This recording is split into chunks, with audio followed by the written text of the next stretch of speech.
ইনশাল্লাহ আমরা পানি উন্নয়ন বোর্ড থেকে আমাদের যে পরিকল্পনাগুলো আছে, আমরা যেগুলো বিশেষ করে প্রথম স্তর আমাদের 15 দিন, আমাদের 180 দিন এবং পরবর্তীতে আমাদের 4 বছরের ভিতরে আমাদের 20,000 কিলোমিটার যে আমরা নদী খাল জলাশয় খনন করবো, ইনশাল্লাহ সেটা বাস্তবায়ন করবো।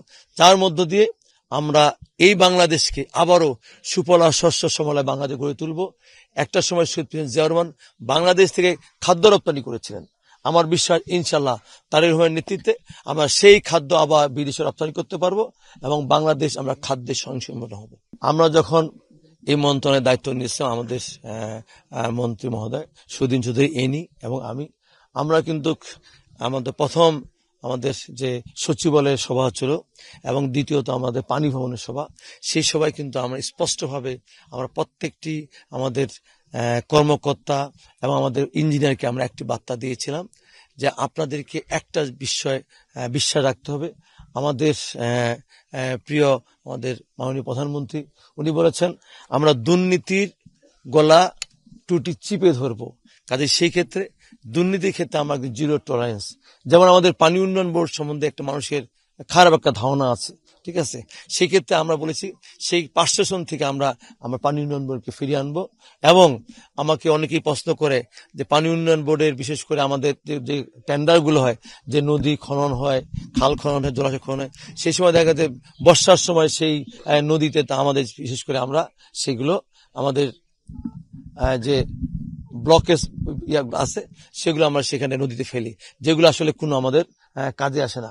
আমরা বলতে চাই পানি উন্নয়ন বোর্ড কাজ করবে বিশেষ করে নদী খাল জলাশয় খননের ক্ষেত্রে 6 থেকে 7 মাস, সেটা হচ্ছে ফেব্রুয়ারি থেকে এপ্রিল অথবা মে পর্যন্ত। এর মধ্য দিয়ে আমরা কাজ সম্পন্ন করব। বর্ষাকালে আমাদের জরুরি কোনো বিষয় ছাড়া আমরা কোথাও কোনো জায়গায় আমরা কোথাও এই নদী খনন বা খাল খননে বা জলাশয় খননে আমরা কোথাও কোনো ব্লকে ফেলি না। কাজেই আমি বিশ্বাস করি আমাদের যে মন্ত্রণালয়, সেই মন্ত্রণালয়ে এই যে আমাদের যে পরিকল্পনা নিয়েছি সেই পরিকল্পনা বাস্তবায়ন করব। শুধু বাস্তবায়ন করে না, পরবর্তীতে যেন যারা আবার সরকার আসবেন তারা যেন সুবাতাস পায়, এটার জন্য এই কাজগুলো তার জন্য বাস্তবায়ন করার জন্য আমরা সুদূর প্রসারী কর্মপরিকল্পনা হাতে নিয়েছি। পর্যায়ক্রমে আপনারা সেগুলো দৃশ্যমান দেখতে পাবেন। ঢাকা সুবর্ণ খালে আমরা গিয়েছিলাম, সেটা প্রায় 3,500 কোটি টাকার প্রজেক্ট। সেখানে সেনাবাহিনী সেই আমাদের সেই প্রজেক্টে বাস্তবায়ন কাজ করছেন। আমরা সেখানে জনগণও আমাদের যাওয়ার পরে জনগণ আসছিল, সেখানে জনগণকে আমরা যখন জিজ্ঞাসা করেছিলাম আপনারা চান না এই যে আমাদের যে এই প্রজেক্টটা বাস্তবায়নের জন্য, সেইখানে কিন্তু এক বাক্যে সর্বসাধারণ কিন্তু এক বাক্যে আমাদের এখানে সম্মতি দিয়েছেন যে আপনারা এখানে আপনার প্রজেক্টটা বাস্তবায়ন করেন। যত রকম আমাদের আমাদের এই নদীকে ভরাট করে কেউ হয়তো জমি দখল করে আছেন, কেউ হয়তো ঘরবাড়ি করেছেন, কেউ হয়তো ফ্যাক্টরি ইন্ডাস্ট্রি করেছেন, তারা বলছে আপনারা উদ্যোগ নেন, আমরা এখানে জনগণ আপনাদের সঙ্গে থাকবো, আপনাদের সহায়তা করব। এবং আমরা চাই পানির অপর নাম জীবন, সেই পানি যদি আমাদের দেশ থেকে আস্তে আস্তে সরে যায় তাহলে তো আগামী দিনে বাংলাদেশ মরুভূমি হয়ে যাবে।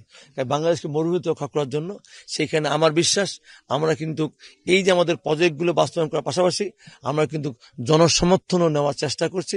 আমার বিশ্বাস আমাদের যখন বিশেষ করে আমাদের মাননীয় প্রধানমন্ত্রী যখন এই যে আমাদের নদীগুলো খালগুলো জলাশয় খননগুলো আমাদের জাতীয় পর্যায়ে আমরা ঘোষণা দিয়ে শুরু করব, আমার বিশ্বাস বাংলাদেশের প্রত্যেকটা জায়গায় আমরা জনগণ সম্পৃক্ত হবে এবং দল মত নির্বিশেষে সবাই ঐক্যমতে আমাদের সহায়তা করবে এবং আমরা প্রতিটি খাল জলাশয় আমরা সেগুলো পুনরুদ্ধার করে আমরা আগামী দিনে বাংলাদেশকে একটা বাসযোগ্য বাংলাদেশ আমাদের আগামী জেনারেশনকে দিতে পারবো।